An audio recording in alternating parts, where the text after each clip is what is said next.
conosco o nosso amigo, companheiro de ideal espírita, Celso Gazola, que vem da cidade de Itapema, da Sociedade Espírita Joana de Ângeles, e que nos responderá uma pergunta palpitante: por que casamos? Por que casamos, Celso? Bom dia a todos.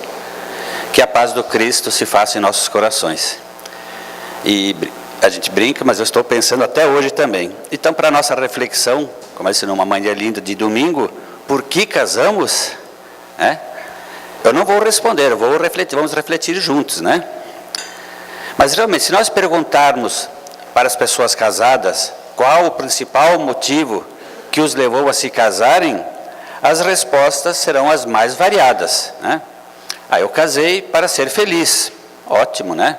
Eu casei por amor, é o ideal, né? Eu casei para formar uma família, para não ficar sozinho, para sair da casa dos meus pais e muito mais, né?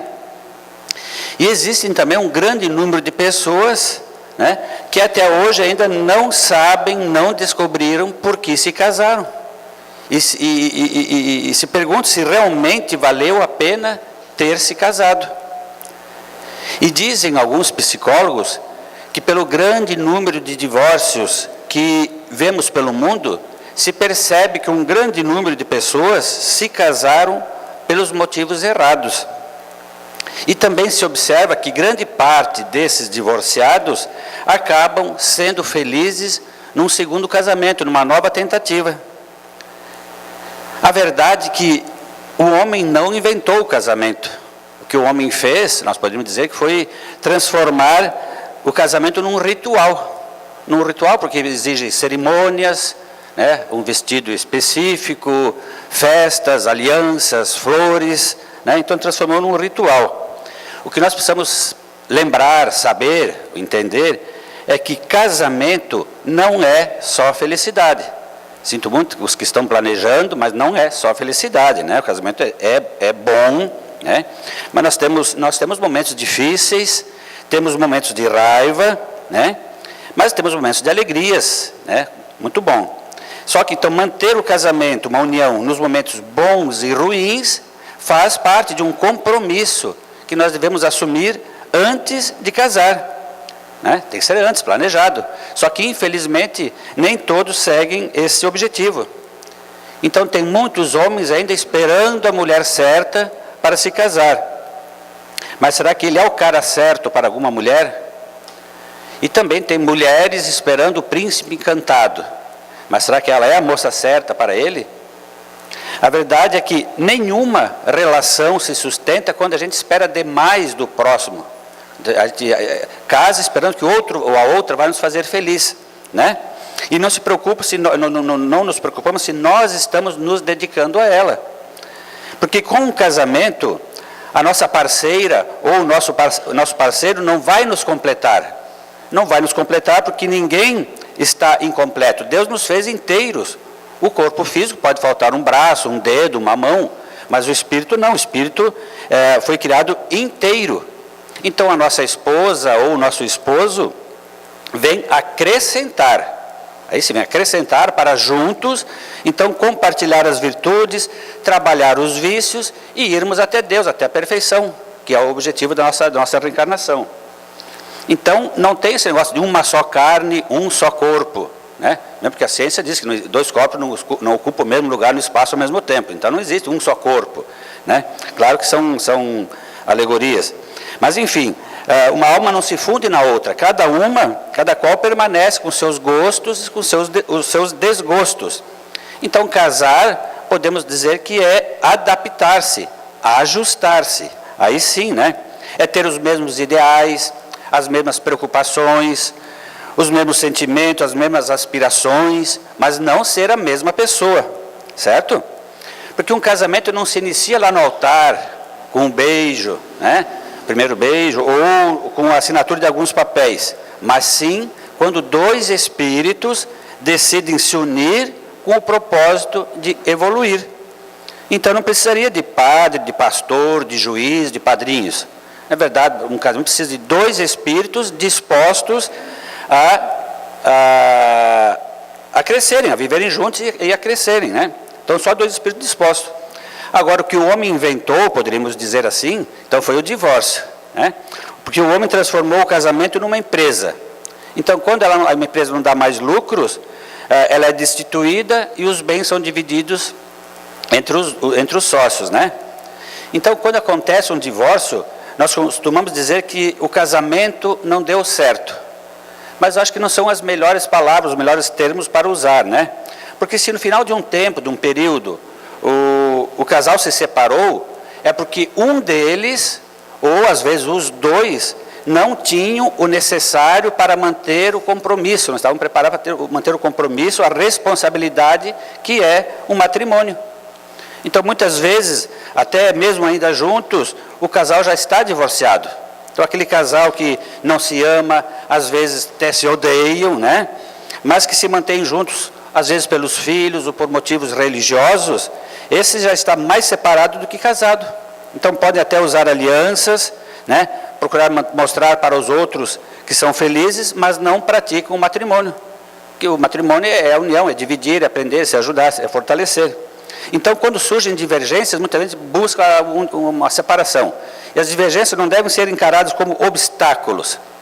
São momentos são oportunidades de diálogo, de conversar, de esclarecer, de buscar a melhor decisão em benefício dos dois. Então, cada um cede um pouco e buscar o melhor para os dois, né? E para isso nós precisamos lembrar que o perdão é o treino da compreensão. Aí ninguém vai se magoar. Que a tolerância é o treino para a aceitação. Aí nós não podemos exigir do outro mais do que ele pode nos dar. Que a atenção é o treino para o diálogo. Porque quando a gente perde o gosto pela conversa, a afetividade logo deixa o nosso lar, né? Então é preciso saber ouvir, é difícil, né? Saber ouvir, dar atenção e principalmente reconhecer que no momento de divergência, o outro pode estar com a razão. E é difícil a gente ceder às vezes, né? Lembrar também que o respeito é o treino da educação e é grande, infelizmente, o número de lares onde as pessoas discutem, brigam, até se xingam. Então cria aquele ambiente desagradável, né? Uma psicosfera irrespirável, todos nervosos, infelizes, enfim. Que a renúncia é o treino da doação, porque para que haja harmonia, alegria, é necessário renúncia, sem dúvida, né? Então, por que casamos? Vamos refletindo. Por ser o casamento um passo muito importante, né?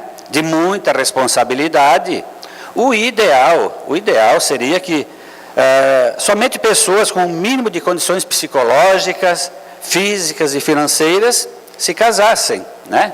Seria o ideal, mas na prática não é isso que acontece. Nós vemos tantas coisas hoje em dia que até surpreendem, né? É que as experiências de um casamento são muito diferentes, porque cada pessoa é diferente. Então não tem uma forma, um modelo igual para todos, porque cada pessoa é diferente, então as experiências são sempre diferentes também. Mas existem muitas coisas que são comuns, que valem para todos os casamentos, para todos os tipos. Por exemplo, além do companheirismo, né? Um outro motivo é o amadurecimento pessoal, porque as responsabilidades de um relacionamento vão quase que obrigatoriamente, forçosamente, levando ao amadurecimento. As responsabilidades, os compromissos levam a um amadurecimento pessoal, ou dos dois no caso, né? E também se tornam mais responsáveis, o casal começa a se tornar mais responsável, e se vierem os filhos, então as experiências serão mais marcantes, com certeza. E mudarão para sempre a personalidade do casal. Então, ser chamado de pai ou de mãe pela primeira vez é algo que jamais se esquece, né? Muda toda a nossa vida. Um outro motivo, um outro aprendizado, enfim, também é o altruísmo. Porque os dois devem se despojar do egoísmo. É um dos motivos por que nós nos casamos, para se despojar do egoísmo, aprender a dividir, aprender a ceder, a se doar, né? A começar a pensar menos em si e mais no outro, né? Então é uma grande oportunidade, um grande aprendizado. O casamento também nos leva a viver experiências especiais que só num casamento os cônjuges terão. e que um solteiro jamais terá esse tipo de experiência, né?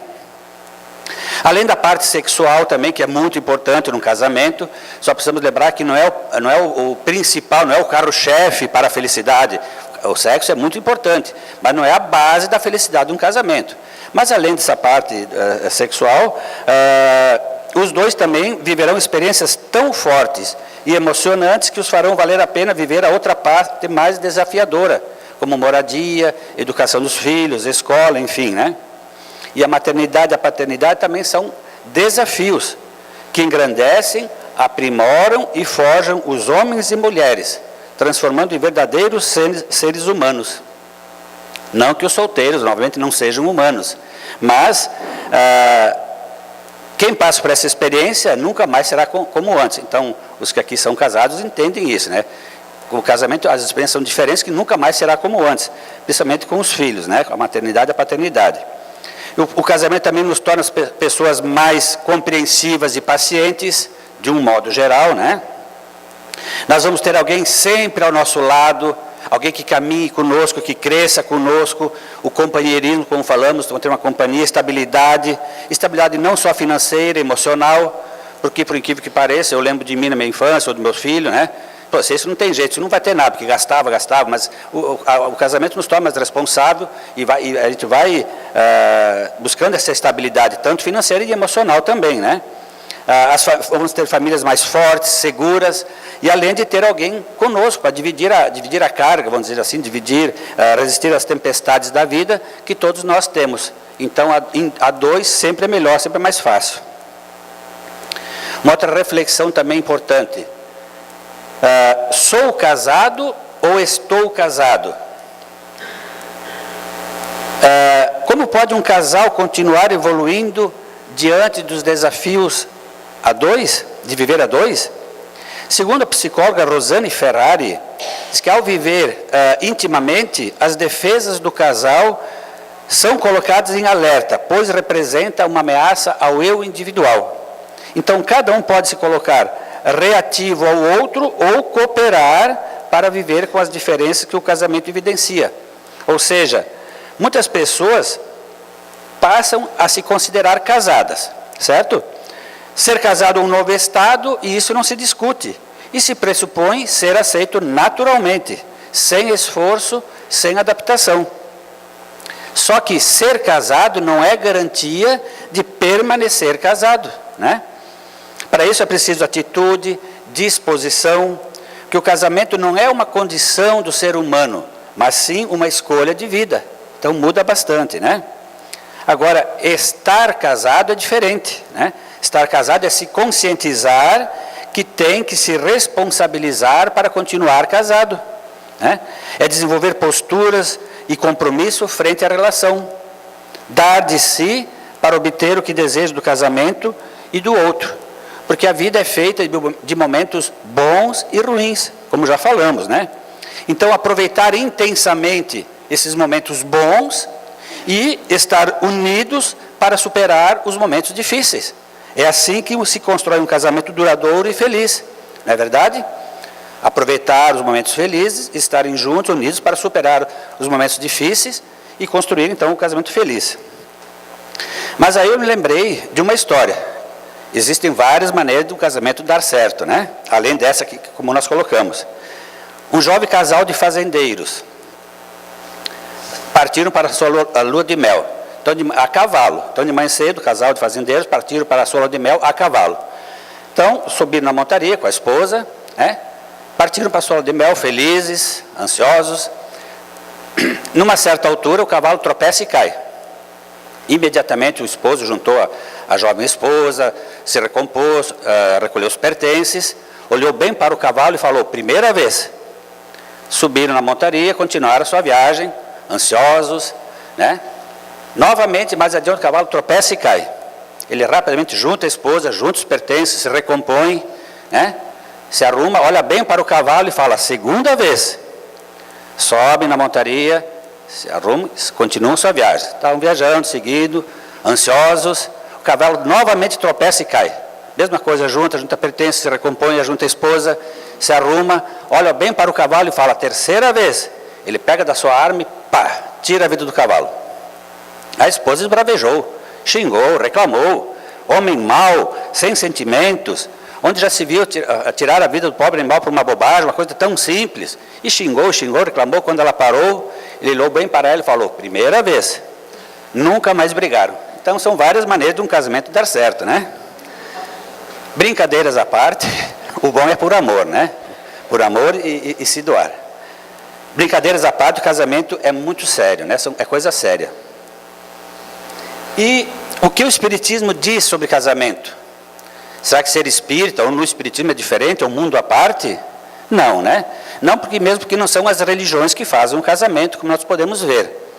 Agora, a única diferença é que com o conhecimento que o Espiritismo nos traz, nós começamos a entender melhor a nossa vida, os porquês, sobre as leis divinas, entender sobre Deus, sobre o mundo, sobre a nossa vida. Então, esse conhecimento, sim, faz diferença em tudo em nossas vidas, inclusive no casamento, né? Aí sim faz a diferença. Os ensinos que a doutrina espírita nos traz, nós começamos a agir diferente, então pensar diferente, nós começamos a raciocinar ou refletir mais, melhor dizendo, raciocinar, mas refletir. A gente consegue pensar antes de falar, né? E isso sim, então, vai fazendo diferença em tudo, como eu disse, na nossa vida e no casamento também. Com o entendimento da pluralidade das existências, por exemplo, o entendimento da reencarnação, isso muda tudo a nossa maneira de enfrentar as coisas, principalmente no casamento, né? Então, partindo desse princípio, por exemplo, com o entendimento da reencarnação, a primeira coisa que nós precisamos entender é que nós somos espíritos imortais. Então, que certeza conhecemos o Espiritismo, que estudamos a doutrina espírita, né? Então, somos espíritos imortais, que nós já vivemos muitas vidas, né? E vamos viver outras tantas quantas forem necessárias até a nossa evolução. Isso nós aprendemos lá no ESD, quem estuda, quem conhece, né? Se já tivemos muitas vidas, nós podemos imaginar o que já não fizemos lá no passado, né? Deus é tão bom conosco que a gente não lembra, e é melhor deixar lá quietinho. E hoje estamos aqui, então, para continuar aprendendo, né? Continuar evoluindo, e também para resgatar, para consertar um pouco daquilo que nós erramos no passado. E como é que a gente faz isso? Na família, em grupos. A gente se reúne aos poucos, né? Se a gente vai consertar tudo, não vamos dar conta. Então, aos poucos a gente vai se reunindo em família e para consertar isso. E os Espíritos nos dizem que uma família é constituída por espíritos afins, que têm afinidades, seja pelo amor, né, ou pelos graves compromissos do passado, de outras existências, né, outros vínculos do passado. Então, pelo amor ou pelos vínculos comprometedores. E aos pais, dizem eles, cabe essa grave e operosa tarefa de autopreparação para esse sublime acometimento. Então, para isso, os espíritos que vão e que irão constituir o grupo familiar assumem responsabilidades perante todos, elaborando planos e projetos de modo a atender aos impositivos da evolução. Então, são consultados nossos mapas de responsabilidades pessoais, simbolicamente falando, eles vão lá no mundo espiritual, buscam lá a nossa ficha, lá, esse aqui é o fulano, vai casar com quem está disponível, quem que tem que se ajustar, né? Então é todo feito um planejamento, planos, projetos, de modo a atender aos impositivos da evolução, né? Então, junto com os nossos guias espirituais, são apresentados, então, aqueles que vão constituir a nosso grupo familiar. Então, é lá um grupo, quem vai ser aquele grupo nosso familiar, junto com nossos benfeitores, nossos guias, quem vai constituir a nossa família, para que todos deverão atingir as metas planejadas. Então, o nosso planejamento, a nossa reencarnação, é feita para que a gente vença, que a gente evolua. Ninguém nasce para ser infeliz, para não dar certo o casamento, para sofrer. Nós casamos para ser feliz, para evoluir. Mas, aí, aqui na prática, depende de cada um de nós. O planejamento é para que atinjam as metas. Então, tudo é planejado antecipadamente no mundo espiritual, delineando programas de autolimitação, de responsabilidade perante a vida, para que possamos exercitar o amor, a paciência e o êxito do empreendimento, certo? Então, também é acertado quem serão nossos pais, quem vai nos receber aqui, com quem nós vamos nos casar, quem vão ser nossos filhos, a nossa profissão, a cidade que nós vamos nascer. Os pontos principais são planejados. Claro que nós temos o livre-arbítrio. Aí nós reencarnamos, né? É feito esse planejamento, nós reencarnamos, às vezes por caminhos diferentes, até o momento do reencontro. Cada um lá, num ponto, até o momento do reencontro, quando o casal se identifica afetuosamente, vincula-se, providenciando a união conjugal indispensável para a organização da família. Então agora vem a parte prática, né? Só que, como dissemos, nós não lembramos. Se a gente lembrasse, a gente não ia casar nunca, né? Lá no mundo espiritual, quando a gente programa, a gente está bonzinho, a gente está livre do corpo físico, a gente quer voltar para corrigir, então a gente aceita tudo. Não é o caso que fulano, aquele pode ser minha sogra, a gente aceita tudo. E a gente chega aqui, cada um nasce num ponto, numa cidade, até que se encontra, né? Se vincula. Às vezes um nasce no sul, nasce no norte, por acaso, um dia, a gente encontra alguém, o coração bate mais forte, a gente se une e forma família conforme o planejamento espiritual. De um modo geral, é mais ou menos assim que funciona, né? A gente diz, por acaso eu encontrei a fulana, né? Não foi o acaso, foi todo um planejamento, certo? Só que, dizem os benfeitores, nem sempre esses planos cuidadosamente elaborados no mundo espiritual, e a gente não faz ideia do trabalho que dá para organizar tudo isso, e às vezes a gente bota fora, né? Mas nem sempre esses planos que foram cuidadosamente elaborados no mundo espiritual conseguem se desenvolver conforme seria o ideal, dentro daquela programação estabelecida, né? É que muitas vezes uma aventura amorosa, um impulso, uma imaturidade sexual, uma precipitação, um casal acaba se envolvendo e formando uma família, meio que acidentalmente, né? Uma aventura, um momento de emoção. Só que forma família, mas sem amor. E isso tu vai levando os parceiros para um futuro tédio no relacionamento. Porque não foi por amor, foi, digamos assim, que é acidental. E leva um casamento tedioso, ou às vezes levando para a agressividade, para a violência, muitas vezes. Daí também, muitas vezes, algumas pessoas deduzem que o casamento é algo ruim. E não é, casamento é algo bom, é uma oportunidade grandíssima nas nossas vidas, né? Mas daí pode ser que um desses dois, desse casal, né, um dia, às vezes encontra alguém, isso a gente ouve falar, né, se já não presenciou. Encontrei alguém que me balançou, que me tirou o chão, que eu perdi a cabeça, né? Não é regra geral, mas muitas vezes pode ser aquela pessoa que estava na nossa programação, que a gente iria se cruzar um dia para formar a família. Pode ser que aconteça isso. A gente se antecipou, se precipitou e acabou formando uma família. Aí no tempo programado, como era para ser, a gente encontra aquela pessoa que balança, porque era a nossa programação. E agora, né? O correto é manter a união já existente, principalmente se tiver filhos. Isso se chama responsabilidade. O casal vai ter que fazer um esforço para procurar se acertar para levar aquele casamento adiante. É responsabilidade. Mas é de cada um, temos o livre-arbítrio, né? Mas seria o ideal. Por isso também, como falamos, alguns divorciados conseguem ser felizes numa segunda tentativa. Pode ser também a mesma situação. Às vezes encontra, separou, não deu certo, separou, e encontra uma outra pessoa. Pode ser também, uma mesma situação. Aquela pessoa que estava na nossa programação, se encontra, né, e se ajusta e consegue ser feliz, né, dentro do que é felicidade aqui na Terra. Então, a verdade é que casamento, família, vida, sentimentos, tudo isso são coisas muito sérias, que às vezes a gente não considera tudo isso. São coisas sérias, não é brincadeira, não é um jogo, né? Por isso que a importância do namoro, do noivado. Hoje em dia o pessoal meio que esquece, né? Eu já tenho cabelos brancos, mas era diferente. Hoje em dia é um pouquinho tudo mais fácil. Mas é importante, não que tenha que ser namoro, noivado, casamento, mas seja uma coisa séria, responsável, planejada, para evitar problemas, né?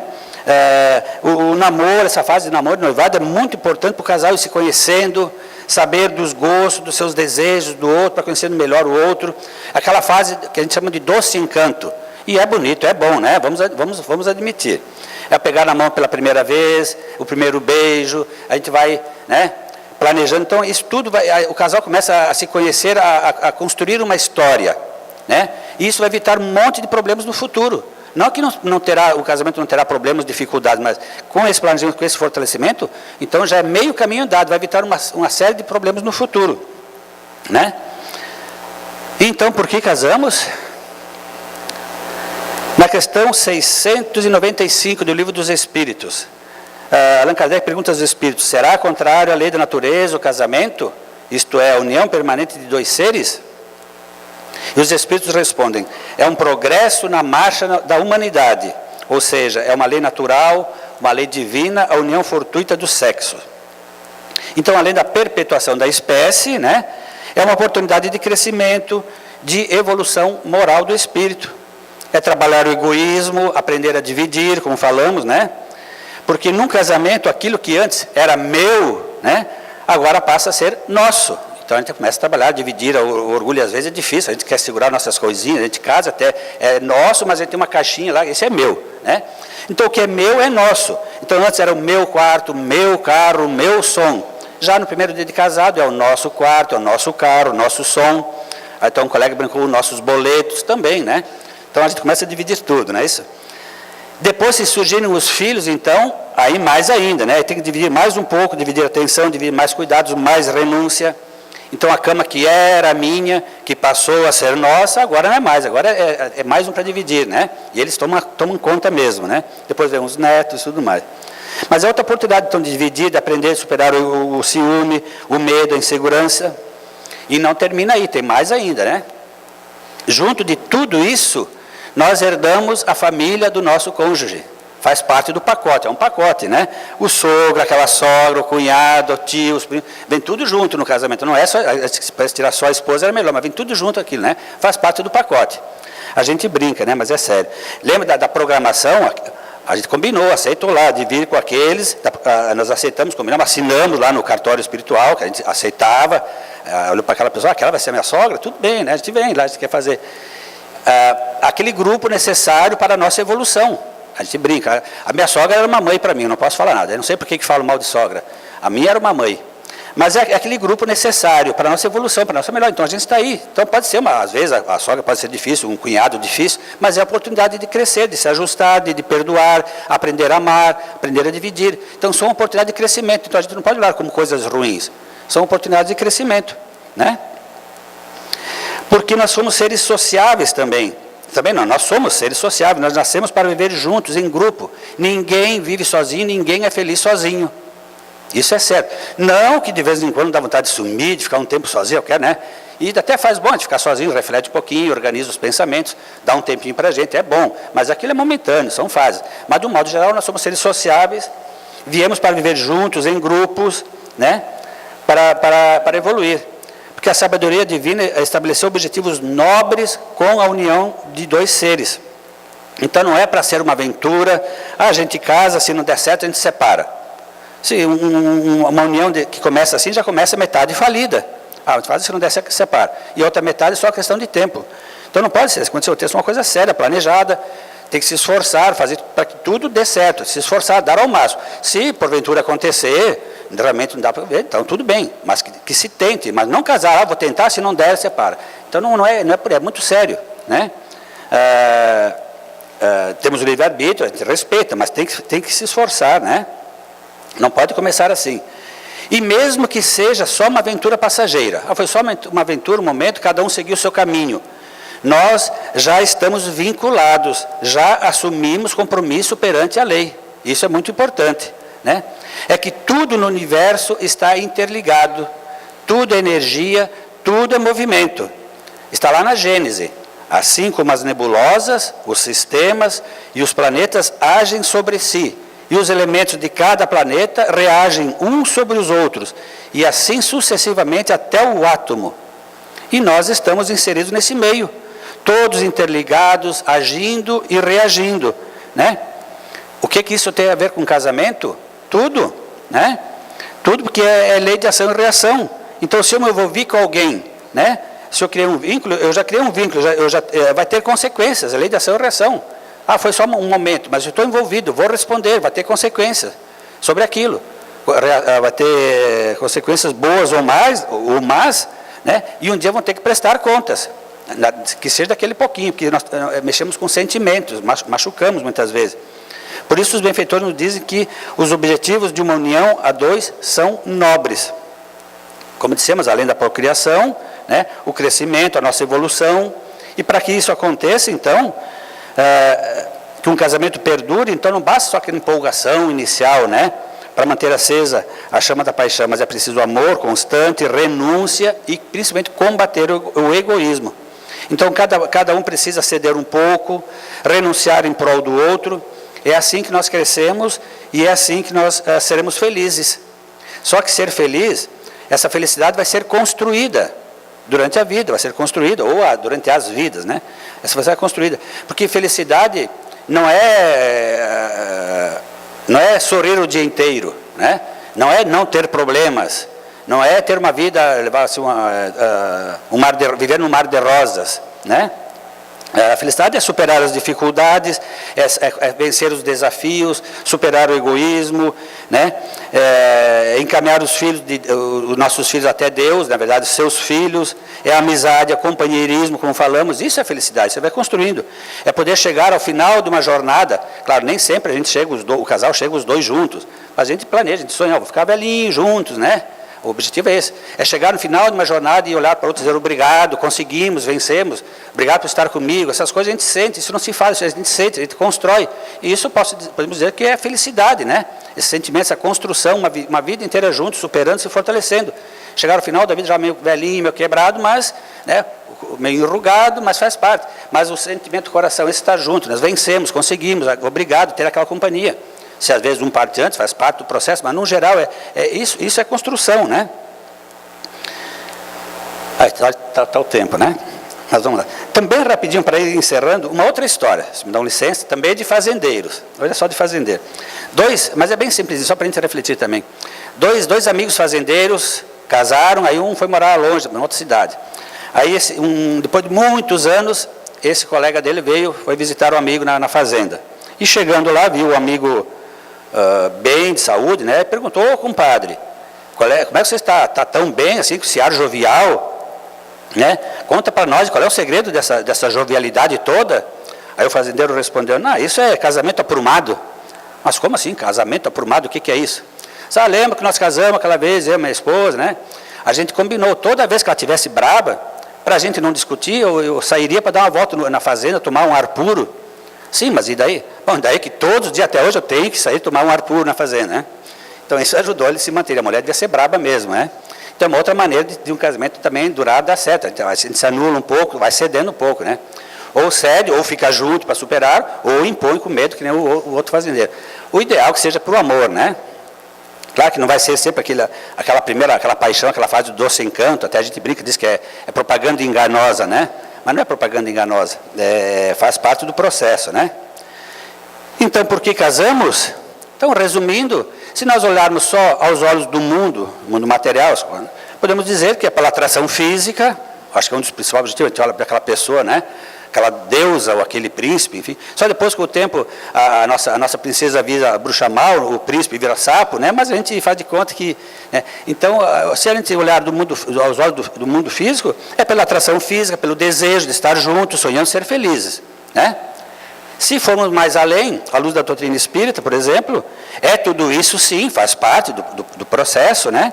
Mas é uma excelente oportunidade de crescimento, de aprendizado, de aprender a perdoar, aprender a dividir, superar o nosso egoísmo, né? De nos doar, de dividir, de crescimento, de evolução. Esse é o nosso objetivo, aprender a resgatar os erros do passado, para a gente ir realmente construindo a nossa felicidade.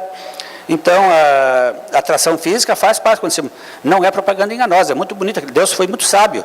Como eu disse, se a gente soubesse lá em cima, tu vai ter que casar com a fulana por causa disso, a gente não casa, né?